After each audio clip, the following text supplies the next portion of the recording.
আসসালামু আলাইকুম। অবিরাম বাংলা সংবাদে সবাইকে স্বাগত জানাচ্ছি। তানিয়া ইসলাম রাত্রি। শুরুতেই বিআরবি কেবলস সংবাদ শিরোনাম। উপকূলের দিকে এগিয়ে আসছে ঘূর্ণিঝড় রিমাল, আঘাত হানতে পারে রাতে। পায়রা ও মোংলায় 10 নম্বর এবং কক্সবাজার চট্টগ্রামে 9 নম্বর মহাবিপদ সংকেত। রাজধানীর মেয়র হানিফ ফ্লাইওভারের স্মার্ট পদ্ধতিতে যানবাহনের টোল আদায় দেওয়া হচ্ছে 10% ছাড়, কমেছে যানজট, সহজ হচ্ছে যোগাযোগ ব্যবস্থা। আজ থেকে অনলাইনে একাদশ শ্রেণীতে ভর্তির আবেদন প্রক্রিয়া শুরু, চলবে 11 জুন পর্যন্ত। ফি নির্ধারণ করে দেওয়ায় খুশি শিক্ষার্থীরা।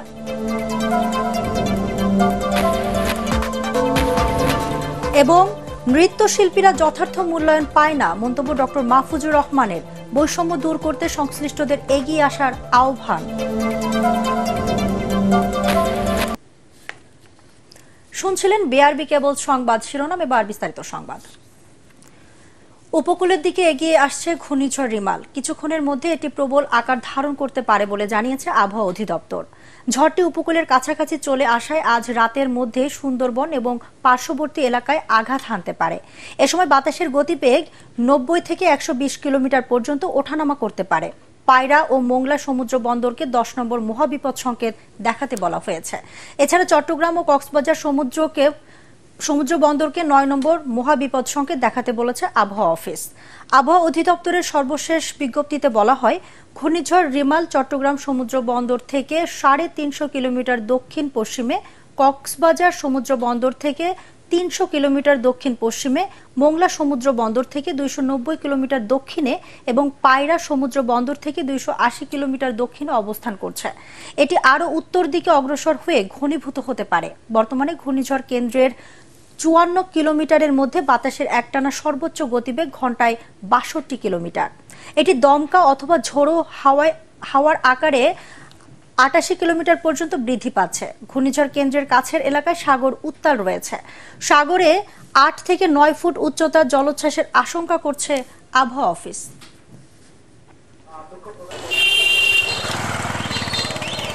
ঘূর্ণিঝড়টা অনেক কাছাকাছি চলে আসছে আসলে। সেহেতু এটা আমরা যে আশঙ্কা করছি, এটা প্রবল ঘূর্ণিঝড়ের মধ্যে সীমাবদ্ধ থাকবে, অতি প্রবল হওয়ার আশঙ্কা আপাতত দেখা যাচ্ছে। এটা যেহেতু সুন্দরবনের উপর দিয়ে ওই দিক দিয়ে যাবে, উপকূলবর্তী এবং ওয়েস্ট বেঙ্গলটা ওর বাম দিকে থাকে, সেক্ষেত্রে ওই দিকে প্রভাব পড়বে, তবে কম। ঘূর্ণিঝড়ের প্রভাবে দেশের বিভিন্ন স্থানে মধ্যরাত থেকেই গুড়ি গুড়ি বৃষ্টি হচ্ছে। উপকূলীয় জেলা বরগুনায় সকাল থেকেই বৃষ্টিপাত হচ্ছে, বইছে দমকা হাওয়া, আকাশও মেঘাচ্ছন্ন। নিরাপদ আশ্রয়ে সরে যাচ্ছেন উপকূলের বাসিন্দারা। ঘূর্ণিঝড় মোকাবেলায় প্রস্তুত রয়েছে 673টি আশ্রয় কেন্দ্র। বরিশালে আকাশ মেঘলা রয়েছে। নদীর পানি 2 থেকে 3 ফুট বৃদ্ধি পেয়েছে। এতে চর ও নগরীর নিচু এলাকায় পানি ঢুকে পড়েছে। এছাড়া থেমে থেমে গুড়ি গুড়ি বৃষ্টি হচ্ছে। বন্ধ রয়েছে বরিশাল ঢাকা সহ সকল রুটের লঞ্চ চলাচল। সাতক্ষীরায়ও গুড়ি গুড়ি বৃষ্টি শুরু হয়েছে। এছাড়া সুন্দরবন সংলগ্ন নদ নদীতে স্বাভাবিকের চেয়ে 3 থেকে 4 ফুট পানি বেড়েছে। ঝুঁকিপূর্ণ এলাকার মানুষদের সরিয়ে নিতে প্রস্তুত রয়েছে 187টি আশ্রয় কেন্দ্র।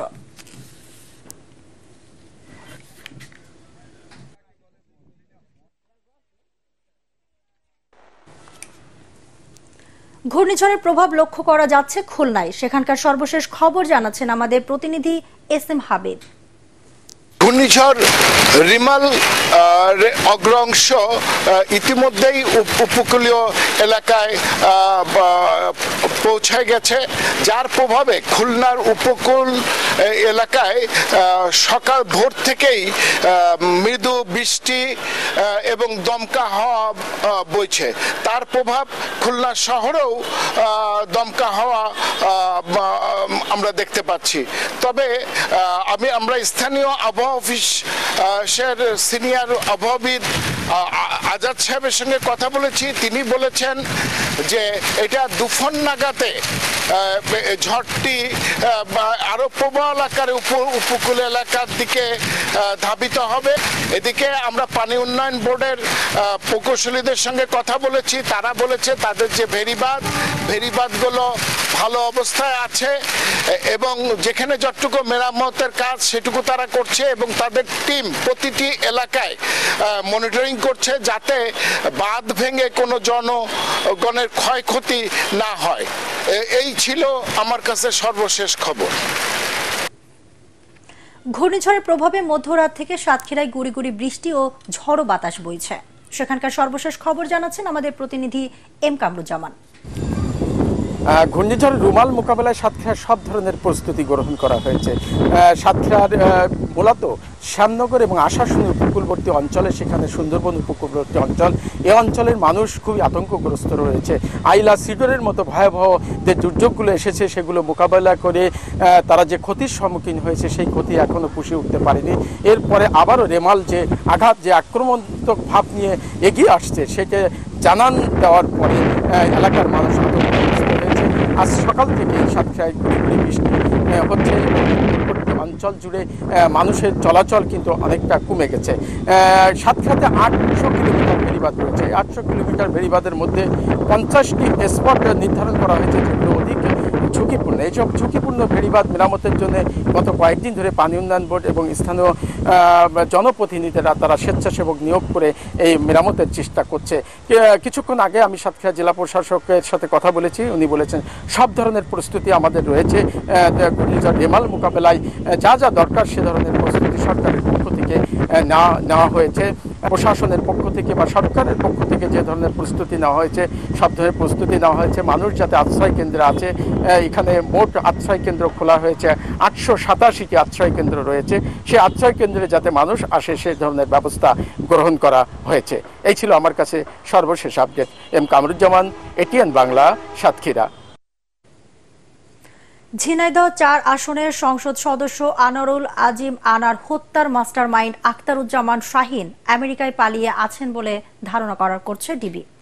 তাকে দেশে আনতে ইন্টারপোলের সহায়তা চাওয়া হবে বলে জানিয়েছে ডিবির অতিরিক্ত কমিশনার হারুনুর রশিদ। আনার হত্যার তদন্ত করতে কলকাতায় রওনা হওয়ার আগে হযরত শাহজালাল আন্তর্জাতিক বিমানবন্দরে একথা বলেন তিনি। মহানগর গোয়েন্দা পুলিশের প্রধান হারুন আর রশিদের নেতৃত্বে 3 সদস্য কলকাতায় যাচ্ছেন। দলে রয়েছে ওয়ারি বিভাগের ডিসি মোহাম্মদ আব্দুল আহাদ ও এডিসি শাহিদুর রহমান। শাহীনের বিরুদ্ধে কলকাতা যে মামলাটি রয়েছে সেখানেও সে কিন্তু একজন মদতদাতা, মাস্টারমাইন্ড। আমাদের কাছেও সে মাস্টারমাইন্ড। সে অপরাধটি করে 20 তারিখ সে পালিয়ে যায়, কাঠমান্ডু দিয়ে দুবাই হয়েছে। আমরা ধারণা করছি সে আমেরিকাতে অবস্থান করছে। আমরা মনে করি আমাদের অলরেডি আমরা আমাদের এনসিবিতে, বিশেষ করে আমাদের ইন্সপেক্টর জেনারেল মহোদয়ের কাছে আমরা আবেদনটি করেছি এবং আমরা ইন্টারপোলের সহায়তা চাইব, কারণ সে একজন বড় রকমের অপরাধী। স্মার্ট পদ্ধতিতে যানবাহনের টোল আদায় হচ্ছে রাজধানীর মেয়র মোহাম্মদ হানিফ ফ্লাইওভারে। টোল প্লাজায় স্বয়ংক্রিয় RFID ব্যবহারকারীদের দেওয়া হচ্ছে 10% ছাড়। যানজট এড়াতে ফ্লাইওভার ব্যবহারকারী যানবাহনগুলো ডিজিটাল এই পদ্ধতি ব্যবহার করলে সহজ হবে যোগাযোগ ব্যবস্থা, এমনটাই মনে করছেন সংশ্লিষ্ট কর্তৃপক্ষ। বিস্তারিত শফিউল আলম সুজনের রিপোর্টে। মেয়র মোহাম্মদ হানিফ ফ্লাইওভার দিয়ে দ্রুত গতিতে ছুটে চলছে যানবাহন। তবে অনেক সময় ফ্লাইওভারে পড়তে হয় যানজটে। যাত্রাবাড়ি থেকে গুলিস্তান কিংবা সায়দাবাদ যে কোনো প্রান্তে টোল দিতে অপেক্ষা করতে হয় বেশ কিছুটা সময়। তবে যেসব যানবাহনগুলো RFID ব্যবহার করছে তাদের টোল প্লাজায় অপেক্ষা করতে হচ্ছে না দীর্ঘ সময়।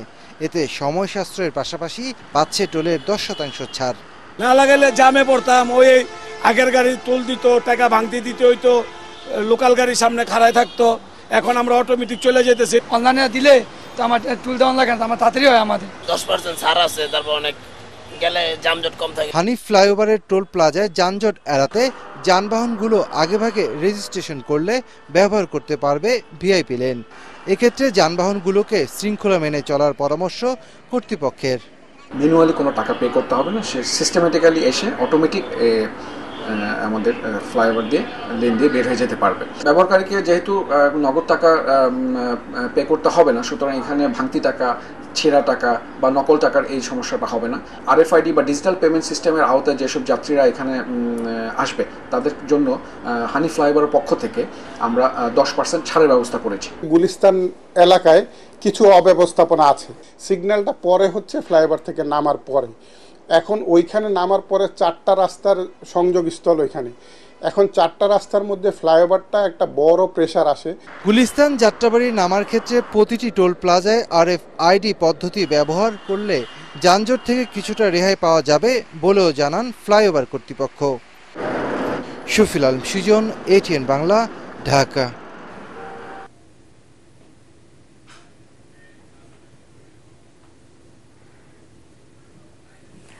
আজ থেকে শুরু হয়েছে একাদশ শ্রেণীতে ভর্তির আবেদন প্রক্রিয়া। গতরাত 12টা 1 মিনিট থেকে শুরু হওয়া এই প্রক্রিয়া চলবে 11 জুন পর্যন্ত।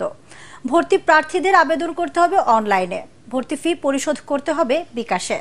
সরকার থেকে 150 টাকা আবেদন ফি নির্ধারণ করে দেওয়ায় কোনো কলেজের অতিরিক্ত টাকা নেওয়ার সুযোগ নেই। এতে খুশি শিক্ষার্থীরা।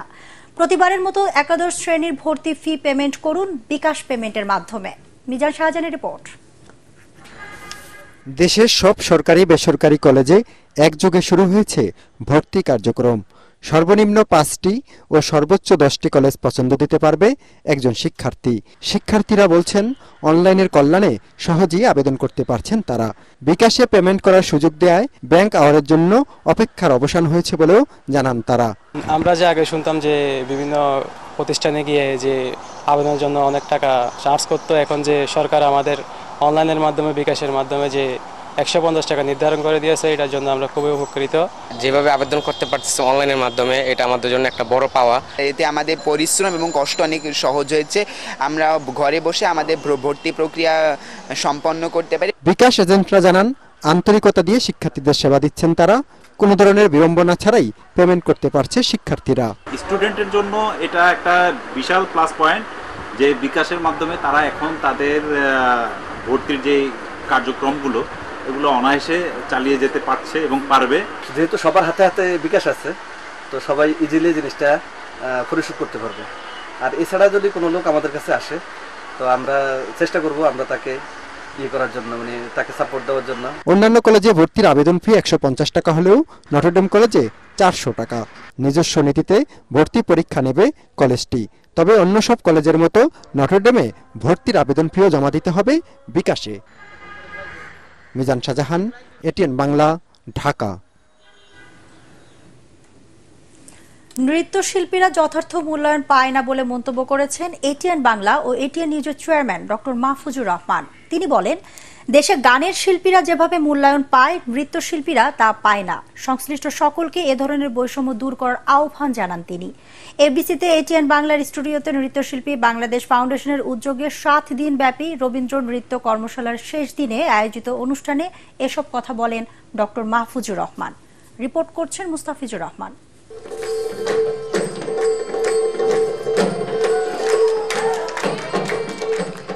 কর্মশালার শেষ দিন, তাই যেন আয়োজনটা বেশ ঝাঁকজমকপূর্ণ। শিল্পীদের নৃত্যের ছন্দ ডক্টর মাহফুজুর রহমানের গানের সুরে মেতে ওঠে ATN বাংলার FDC স্টুডিও।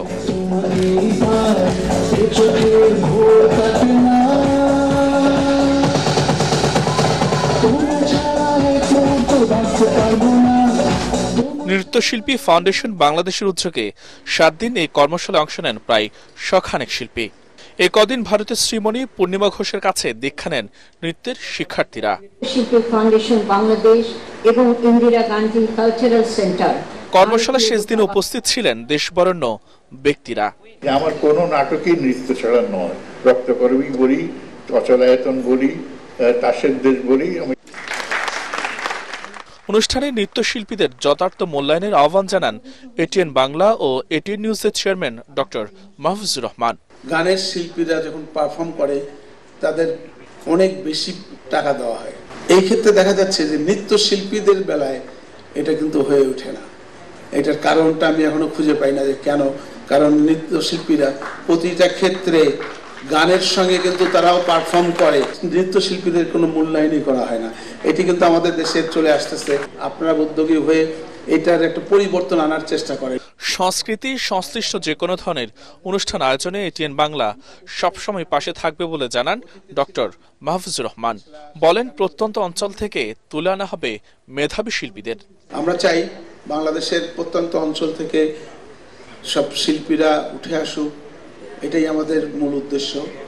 আমাদের শিল্পী দরকার, অনেক শিল্পী দরকার, কারণ এখন বাংলাদেশে প্রায় 35টার উপরে টিভি চ্যানেল চলে, প্রত্যেকটা চ্যানেলেই নৃত্য অনুষ্ঠান হয়, যে কারণে আমাদের শিল্পীর কিন্তু অভাব।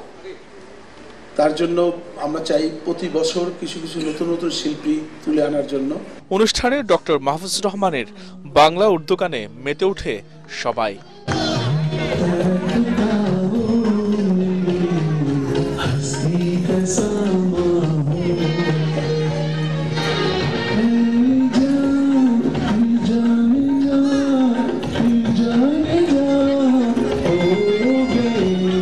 মুস্তাফিজুর রহমান, এটিএন বাংলা, ঢাকা।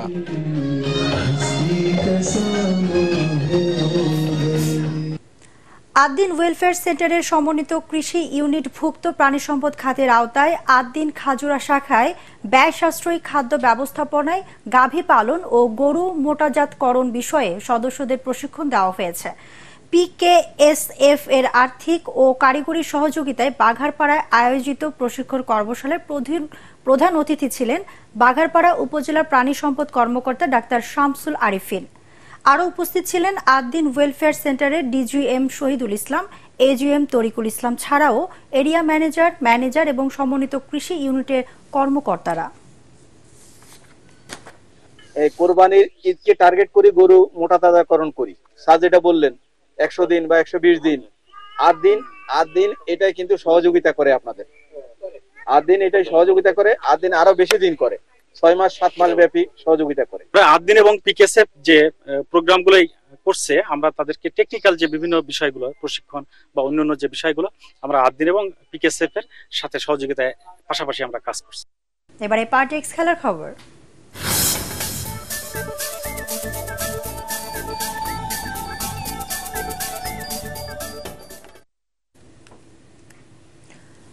যুক্তরাষ্ট্রের বিপক্ষে 3 ম্যাচ সিরিজের অভিজ্ঞতা কাজে লাগবে টি-20 বিশ্বকাপের মূল আসরে। হিউস্টনের তৃতীয় ম্যাচে স্বাগতিকদের বিপক্ষে 10 উইকেটে জয়ের পর বললেন তানজিদ হাসান তামিম। এ সময় তিনি উল্লেখ করেন, পরিকল্পনা বাস্তবায়ন করতে পারেনি বলেই প্রথম 2 খেলায় হেরে যায় তারা। এসএম আশরাফের রিপোর্ট।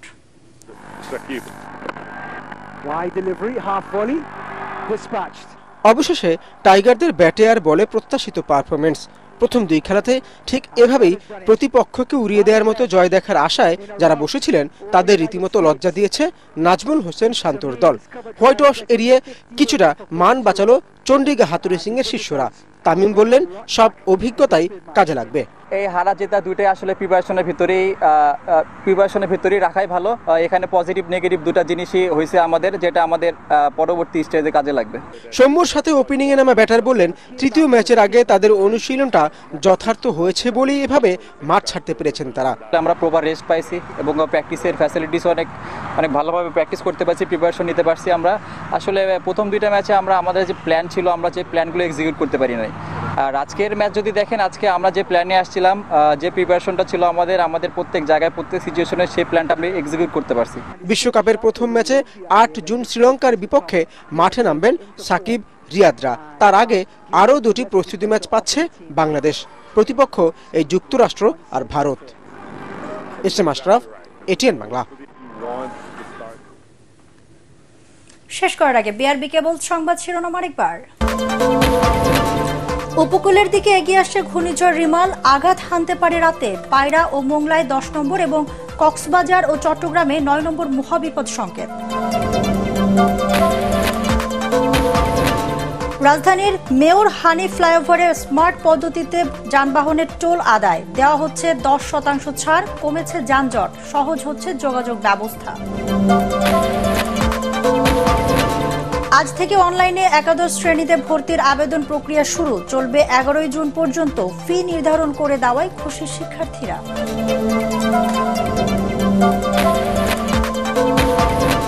এবং নৃত্যশিল্পীরা যথার্থ মূল্যায়ন পায় না, মন্তব্য ডক্টর মাহফুজুর রহমানের। বৈষম্য দূর করতে সংশ্লিষ্টদের এগিয়ে আসার আহ্বান।